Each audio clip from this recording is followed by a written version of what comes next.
কখনো Russian model, কখনো ইংল্যান্ডের গায়িকা, আবার কখনো ভারতীয় নায়িকা।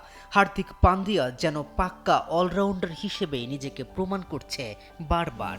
মাঠ এবং মাঠের বাইরে সমান তালে আলোচিত ও সমালোচিত। প্রেমের বিচারে এই অলরাউন্ডার আবার বিভেদ রাখে না। রাশিয়া থেকে ইংল্যান্ড, আবার কখনো ভারতীয়। নায়িকা, গায়িকা কিংবা মডেল, হার্দিকের নজর এড়ায়নি কোনো সেক্টরেই। কথায় আছে, পুরুষ আঘাত পেলে দারুণভাবে ফিরে আসে। রাশিয়ান মডেল নাতাশার সঙ্গে বিচ্ছেদের পরে হার্দিক দিলেন এমন কামব্যাক যাতে রীতিমতো হতবাক ভক্ত সমর্থকেরাও। রাশিয়ান মডেল ও ডান্সার নাতাশার সঙ্গে বিচ্ছেদের পরে ডাউনফল নেমে আসে হার্দিকের জীবনে। অনেকটা একা হয়ে পড়ে এই অলরাউন্ডার। মুম্বাই ইন্ডিয়ান্সের অধিনায়কত্ব প্রাপ্তি রোহিত শর্মাকে বাউন্ডারি লাইনে ফিল্ডিং করতে পাঠিয়ে তুমুল সমালোচিত হওয়া, দর্শকদের দুয়ধ্বনি, সবকিছু মুখ বুজে সহ্য করেছিলেন।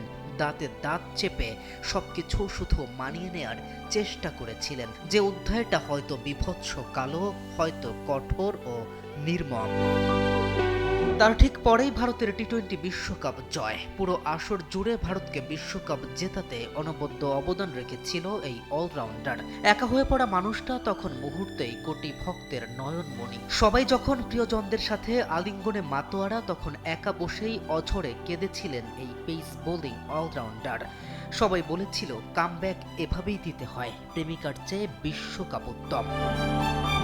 এর পরপরই প্রেমিক পুরুষ রোমিও রূপে অবতরণ। ব্রিটিশ মডেল জেসমিন ওয়ালিয়ার সঙ্গে প্রেম প্রকাশের মাধ্যমেই কামব্যাক শুরু। লোকমুখে তখন মত ও বিভেদ। কেউ বলছেন খুব একটা লসে পড়তে হয়নি হার্দিকের, বরং ভারতের সঙ্গে রাশিয়ার পরে ইংরেজদেরও আত্মীয়তা বেড়েছে। জেসমিন ওয়ালিয়া মূলত একজন গায়িকা ও মডেল। 2024 সালেই হার্দিকের সঙ্গে ঘনিষ্ঠতার কিছু ছবি প্রকাশ পায়। তখনই ভারতীয়রা যুবরাজ সিং এর পরে হার্দিকের অজুহাতে ইংরেজদের আত্মীয় ভাবতে থাকে। কিন্তু অলরাউন্ডারের ভাবনায় তখনও ভিন্ন কিছু। তিনি হয়তো আর কোথাও আটকা পড়তে চাননি, তাই তো ফিরে গেলেন নিজ দেশ ভারতেই। নরেন্দ্র মোদী সিনেমার অভিনেত্রী মাহিকা শর্মাকে নিয়ে ইনস্টাগ্রামে এক পোস্ট করেন হার্দিক। এর আগে শ্রীলঙ্কায় টিম হোটেলে পর্যন্ত নিয়ে যান মাহিকাকে।